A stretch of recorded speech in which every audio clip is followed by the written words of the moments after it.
Everyone knows the story of Canadian business. We are the polite neighbors who take American ideas, make them slightly more apologetic, and watch them get crushed by the original. Tim Hortons was sold to Americans. Canadian Tire stays Canadian but stays small. Our retail giants get swallowed by Walmart and Amazon. It is the natural order. American brands dominate, and Canadian versions survive in the shadows or disappear entirely. A&W Canada should have been another casualty in this predictable pattern. The American parent company collapsed, the brand became a punchline, and logic dictated the Canadian operation would follow suit. But somehow, A&W Canada did not just survive the death of its American parent. It flourished. Today, it is expanding aggressively while McDonald's struggles and the original A&W exists only in nostalgic memories. So what went so brilliantly right?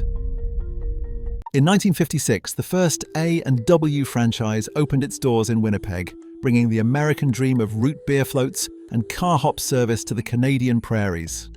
This wasn't a Canadian invention, it was part of a massive United States expansion that had already conquered American highways with over 2,000 locations. The formula was simple: frosty mugs, teen burgers, and that distinctive orange and brown branding that screamed Americana from every angle. Within a decade, A&W had exploded across Canada, reaching over 200 locations. Canadians embraced everything about the experience: the novelty of American-style fast food, the theatrical service of car hops on roller skates, and most importantly, that signature root beer served in ice-cold glass mugs that would frost over before your eyes. It felt modern, exciting, and authentically North American in a way that few other dining experiences could match. But A&W Canada existed only as a subsidiary, a northern outpost of an American empire. All the significant decisions were made in California, including menu development, marketing strategies, and expansion plans. Everything flowed south to north with little regard for Canadian preferences or market conditions.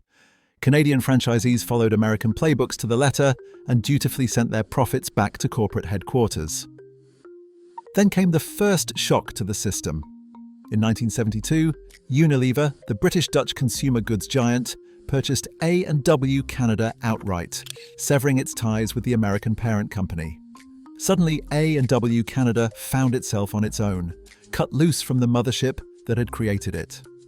This first taste of independence was not by choice. It was a corporate transaction that left the Canadian operation in unfamiliar territory. Under Unilever's ownership, A&W Canada entered a strange corporate limbo that would last for decades. Unilever excelled at selling soap and ice cream, but fast food was completely foreign territory for their executives. They treated A&W like any other consumer brand in their vast portfolio, applying corporate strategies that worked for Dove soap to burger joints, with predictably mixed results. The outcome was a period of stagnation that nearly killed the brand.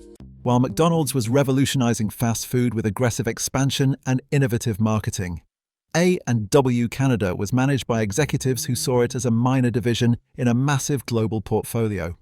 Innovation slowed to a crawl, expansion stalled out, and the brand began to feel increasingly dated as the decades wore on. By the early 1990s, A&W Canada had become a forgotten player in an increasingly competitive market. McDonald's dominated the landscape, new players like Subway were emerging to challenge the established order, and A&W felt like a relic from the 1950s that had somehow survived into the modern era through sheer inertia rather than business acumen. But in 1995, something extraordinary happened that would rewrite the brand's future. The senior management team and franchisees pooled their resources and bought A&W Canada back from Unilever in a daring management buyout. For the first time in its history, A&W Canada was truly Canadian-owned and Canadian-controlled. No foreign parent company, no distant corporate masters, just Canadians making decisions for a Canadian market. When A&W Canada went independent, every business expert predicted disaster. The conventional wisdom was clear and seemingly irrefutable. How could a small Canadian chain with barely 300 locations possibly compete against McDonald's massive network of 1,400-plus Canadian restaurants? McDonald's had overwhelming advantages, economies of scale that A&W could not match, virtually unlimited marketing budgets, and the backing of a global corporation with deep pockets. A&W had passionate franchisees and a nostalgic brand that seemed more suited to a museum than a growth strategy. The mathematics of competition seemed impossible to overcome. McDonald's could negotiate far better supplier deals, afford prime real estate that A&W could only dream of, and outspend their smaller competitor on advertising by ratios of 10-1 or greater.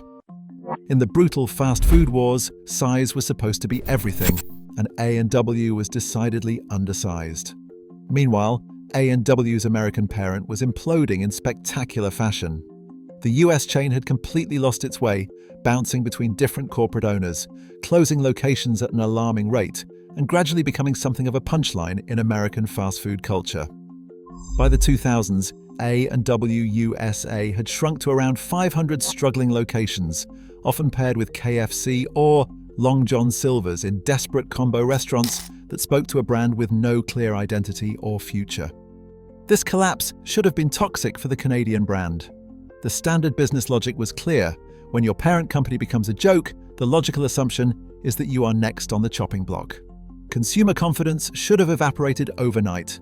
Franchisees should have jumped ship for more promising opportunities, and the brand should have withered away like so many other fast food also-rans.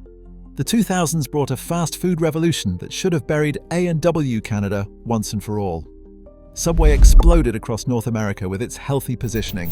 Tim Hortons strengthened its grip on Canadian coffee culture. Exciting new players like Chipotle redefined fast casual dining with fresh ingredients and customizable options. Meanwhile, McDonald's was innovating aggressively with concepts like McCafe, all-day breakfast, and digital ordering systems that put them at the cutting edge of the industry. A&W Canada, by contrast, seemed stuck in a time warp, still serving the same teen burgers and root beer floats that had worked in 1956, but seemed increasingly irrelevant in the new millennium. Their restaurants looked dated compared to the sleek, modern designs of competitors. Their marketing felt nostalgic rather than relevant to contemporary consumers, and their menu had not evolved to keep pace with changing tastes and dietary preferences. Then in 2013, A&W Canada made what should have been a suicidal business decision by conventional fast food wisdom. They announced they would serve only better beef, hormone-free, antibiotic-free meat that cost significantly more than the standard fast food beef used by every other major chain. This flew directly in the face of established fast food economics, where margins are razor-thin and every penny counts toward profitability.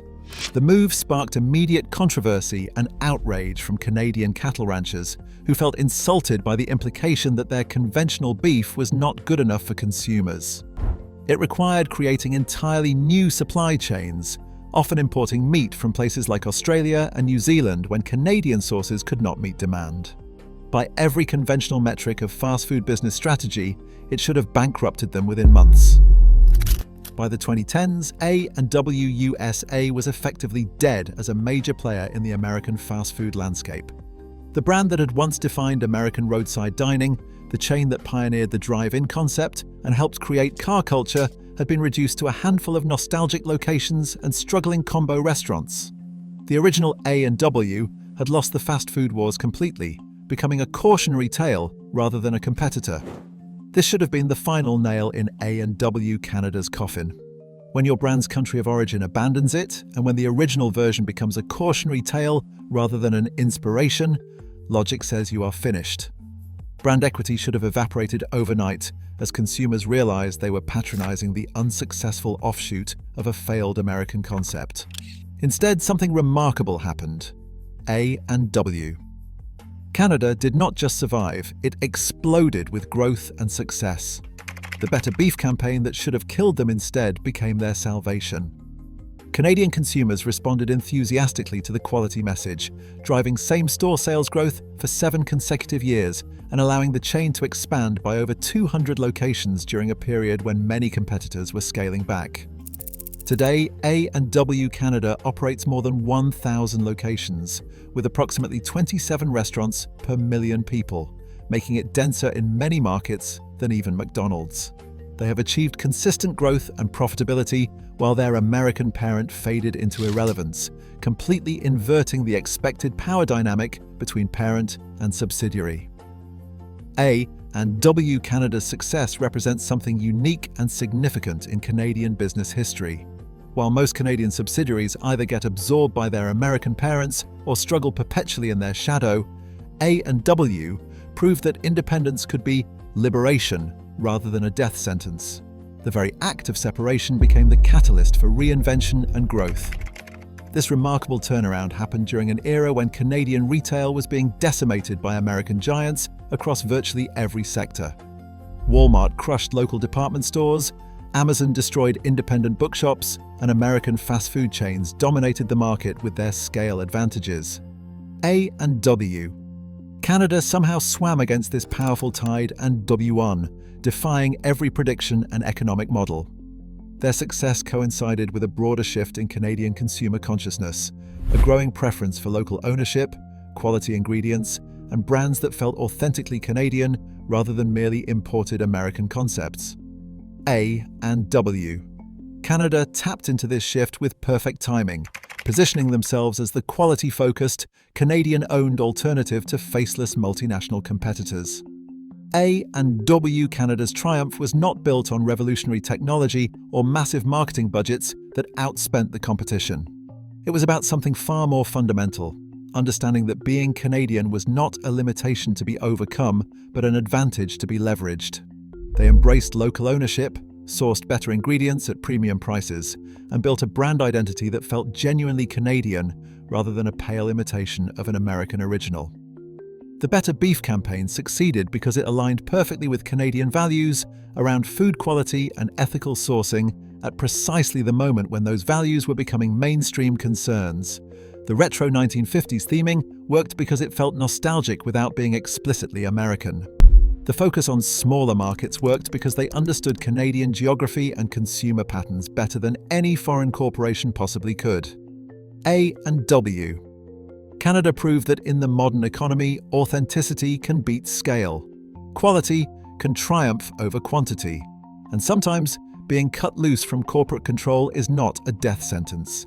It is the key to finding your true identity and connecting with consumers on a deeper level than giant competitors can manage. They showed that Canadian businesses do not have to be pale imitations of American success stories, forever playing catch-up and accepting second place. They can be something better, something unique, by embracing the very differences that conventional wisdom would consider weaknesses. But what do you reckon?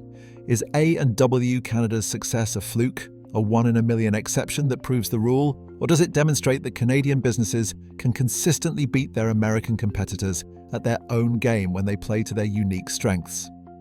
Have you noticed the stark difference between A&W Canada's thriving restaurants and the faded glory of the American version? And what is your best A&W memory? The teen burger, the root beer float, or just the satisfaction of supporting a truly Canadian success story? Drop your thoughts in the comments. We would love to hear your take on this remarkable turnaround story that defied every expectation.